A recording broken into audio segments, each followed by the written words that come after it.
will these developers learn to stop attacking the very people that are purchasing your game? What's going on, guys? Welcome to another episode of Smash JT. And Concord just can't keep itself out of the news and always seems to be for all the wrong reasons. This time, we have a Concord developer who goes nuts on Twitter with the complete catastrophic epic meltdown, like it is one for the ages, that exposes everything that's wrong behind the scenes in the video game industry today. But based off of how Concord was looking, is anyone really surprised? Hit that subscribe, give me a like, and check out smashjt.com for the full exhaustive article talking about how a Concord developer completely loses his mind on Twitter and starts attacking gamers. Where have we heard this one before? Don't you miss the days where developers had the passion for bringing great pieces of work to the masses to enrich the industry? Well, those days are clearly long gone, and in its place we have this entertaining alphabet army of lunatics attacking the very gamers they need to support their careers. It is a self-fulfilling prophecy of destruction, and they're paving the road there with their own words. So I guess words do have meaning. Firewalk Studios' latest catastrophe of Concord was hopeful and meant to shine. If you were in the echo chamber of Firewalk Studios, everyone over there thought it was great. There were no issues, no problems, hunky-dory here. It's a new game. People will buy it because it's a game, and apparently that's the bar. As long as you have a game, people will buy it. The hero shooter has been received with far less enthusiasm than the dev team could have anticipated,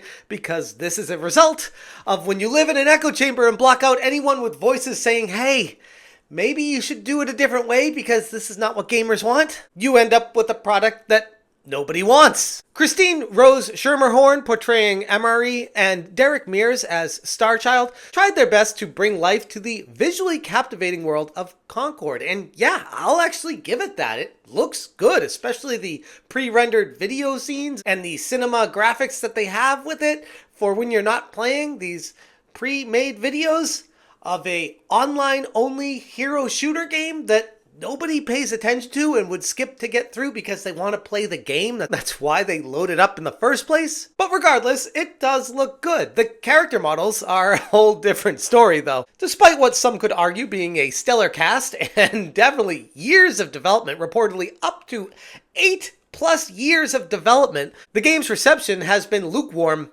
at best, and I could almost say that's giving it too much credit. Sure, the game itself is fine. It's serviceable. Like I said in a previous video, it's like a 7.5. But when you have competition that is better and free, nobody is going to pay $40 to play your game. Add in the whole woke agenda, and it's just the cherry on top of a crap sandwich. And gamers have been vocal. I've seen plenty of YouTubers completely destroying this game for all the right reasons. But Xander Farrell isn't taking too kind to it. He was a view model animator for Concord, and he responded to critics with a tantrum that ended up blocking, protecting his account, and then retreating to a safe space. Because that's exactly what every single one of these people do in the video game industry. They cannot be accountable for their actions, and it's always somebody else's fault. He began with tweeting a pretty innocuous "It's Concord release day. So insanely proud of the team and what they and we have accomplished. A labor of love like nothing else. Been playing it so much since early access started a few days ago, and I'm so excited for it to be available to everyone." Which is fair enough. I mean, you work hard on a game and you're excited for launch day. No problem there. He continues with, "And I'm so honored to have had this be my first AAA game. Was a huge learning experience. Lots of struggles, but I'm glad to have gone through them. Time to go play." Again, fair enough. You're allowed to be happy about your game release and proud of your accomplishments. No problem there. But then the issue comes in when we have Casual Combine stating, "I'm so sorry that this had to be your first. I do not believe it is you or any of the other devs' fault that this game has performed so poorly. I can tell that a lot of effort was put into completing this game. It just came at the wrong time and genre." There's literally nothing wrong with that. Like, I would agree wholeheartedly. Alongside this costing money would be the only thing I'd add to that. But yeah, that's a pretty fair statement. And that was a trigger. Free Gunner said, I don't care. It was a huge labor from a lot of insanely talented people making an awesome game. Why would I care about a bunch of talentless freaks hating on it? I'm sure having fun playing it, and I wouldn't trade it for anything. He just attacked the entire gaming community for daring to criticize Concord. Think about that for a second. This is the same echo chamber of people that worked on a game when everybody from the outside was saying, don't do what you're doing. Nobody is going to buy this. We are the gamers. We have the wallets. We spend the money. You should probably listen to we. Tuggernet replied, talentless freaks. I actually came to drop some positive criticism, but get effed. Clearly based on the game, you're the one with no talent. Gonna need some ice for that burn because that's pretty harsh. And how did Free Gunner respond? By closing down the responses, hiding them by the author, and then replying to each of them saying, pay me $8 to unhide your tweet. Pay me $8 to unhide your reply. And to be honest, I don't know if he was serious or joking, trying to make fun of people with check marks. But whatever he was trying to do, clearly it wasn't financially working, because shortly after that, he went into protected mode, which ironically I found out by having to log out of my account, because when I checked, I was already proactively blocked.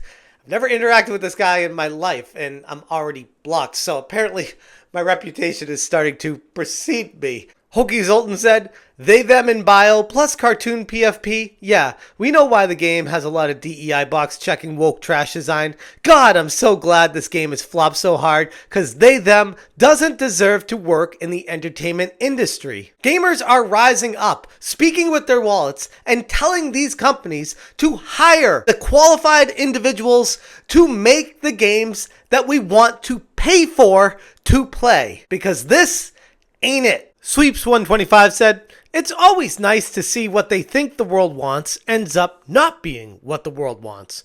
But I just wish they instead go, oh, guess we gotta change, and not, you are all haters. Nay said, the irony of it all is a dev who worked on Concord of all games calling people talentless. But let's talk about these numbers, because holy crap, it was bad.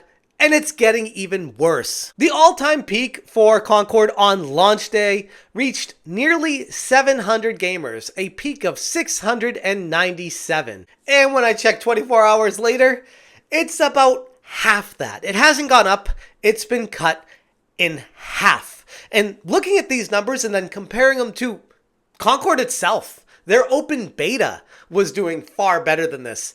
And that was bad, where they had an all-time peak on their open beta of nearly 2,400 players. A game that we all knew, anyone that had half a brain looking at this from the outside in, knew that it was going to collapse and fail under the guise of trying to charge $39.99 USD for a hero shooter, team shooter game that already exists and multiple facets outside of it, done far better. But what continues to blow my mind throughout all of this is how the narcissism is running wild. It is rampant throughout the entire video game industry, where many of these developers feel like they can say anything to attack the very people that are going to be purchasing their products in the first place. I don't see how they could think it would help anything. If anything at all, it just goes back to how it all centers around themselves, and ultimately they can't see the forest for the trees, and they want to win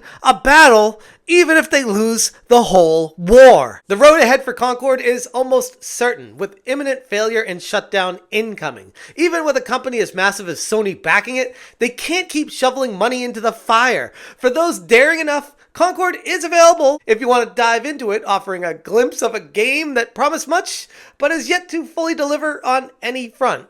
Or, there's always Black Myth Wukong that just celebrated over 10 million copies sold and over 3 million concurrent players. And if that isn't your taste, There's always that unending backlog that you can finally get to because games like this coming out will give us plenty of time to hit those retro catalog games. I'm going to leave it there. If you guys want more information, check out Smash JT for the full article. If you appreciate what I'm doing here, please consider hitting that join button. Thank you so much for watching, and as always, you stay smashing. Smash JT.